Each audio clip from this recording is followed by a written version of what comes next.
Prime Minister Anwar Ibrahim has announced that Malaysia has decided to join the China and Russia-led Brics, but whether this is mere political chest-thumping, as it will be quite a while before the country is able to gain membership into the elite financial and economic grouping, allowing his administration to buy time amid accusations his regime is favoring the United States on many policy fronts.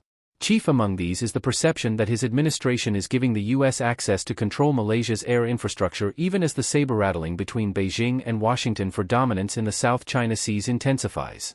The weight of the impact of BlackRock is tremendously huge, Tian Chua, a former member of parliament, told Politics Now. Once a U.S. firm takes over Malaysian airspace, it will be a complete circle surrounding China. The Israel and Palestine conflict is also another proxy war between the two blocs, Tian, who is also spokesman for the Palestine Solidarity Secretariat, had previously told Politics Now. Brics was formed in 2006 to build an alternative to the current world banking order, where the US-led SWIFT system has been roundly condemned by many non-Western nations as a tool to support and ensure the continuity of the US dollar's hegemony in world markets, as well as a weapon to punish, even cripple, those nations that did not agree with US and Western foreign or trade policies with economic sanctions.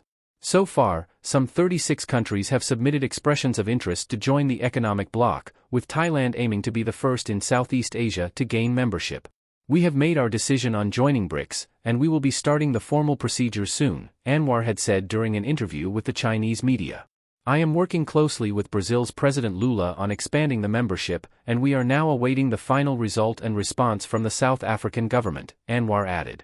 He also praised China's rise, saying it had brought us a glimmer of hope that there are checks and balances in the world, and praised Chinese President Xi Jinping for recognizing the importance of rejuvenating Asian values. "When I first met President Xi Jinping, I was attracted to him because President Xi is one of the few outstanding leaders who talks about civilization. In a sense, he is unique," he was quoted as saying. Praising the Chinese, but giving air control to the US?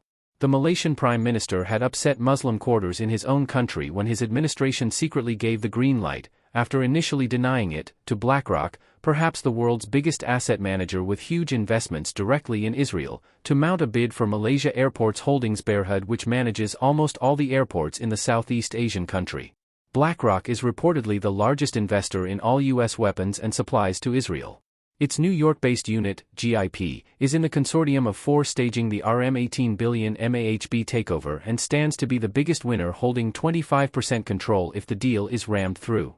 The other three members are Abu Dhabi Investment Authority, which will get only a 5% effective stake, local wealth fund Khazanah, which stands to boost its existing 33.2% stake to 40%, and National Pension Fund EPF, which will see its existing 7.9% stake drastically raised to 30%.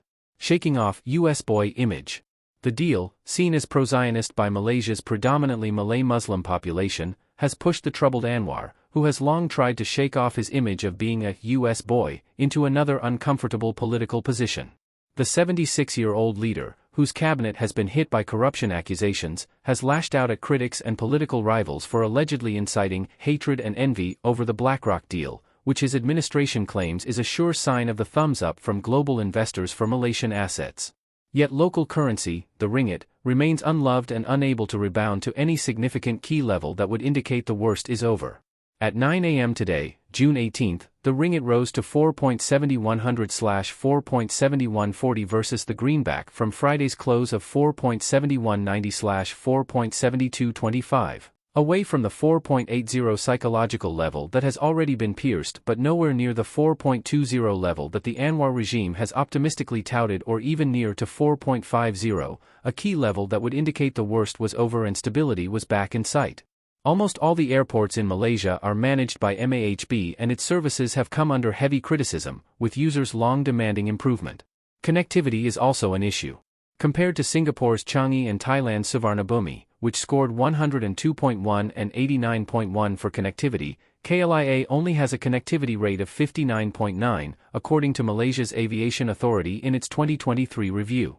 Joining Brics is a welcomed move.